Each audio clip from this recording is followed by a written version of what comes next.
दिल्ली जामा मस्जिद खोलने को लेकर बड़ा ऐलान किया गया है। 4 जुलाई को दोपहर 12:30 बजे लोगों के लिए दिल्ली की जामा मस्जिद खोल दी जाएगी। बता दें आपको कि मस्जिद खोलने को लेकर जरूरी हिदायत जारी की गई हैं। जोहर की नमाज के बाद मस्जिद बंद कर दी जाएगी। असर से मगरिब तक जामा मस्जिद खुली रहेगी।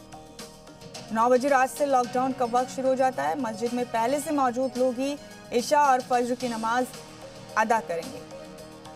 तमाम अफराद को वुजू अपने घर से करके आने की हिदायत दी गई। तो कुछ शराइत के साथ जामा मस्जिद को 4 जुलाई से दोपहर 12:30 बजे खोलने का ऐलान किया गया है।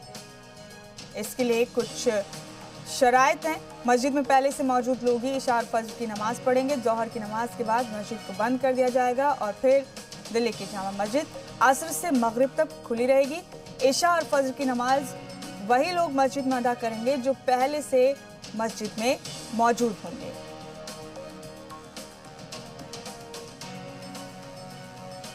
इस बीच तमाम अफराद को वुजू अपने घर से करके आने की ही हिदायत भी दी गई है। कुछ शराइत के साथ 4 जुलाई से दिल्ली की जामा मस्जिद को दोपहर 12:30 बजे से खोल दिया जाएगा।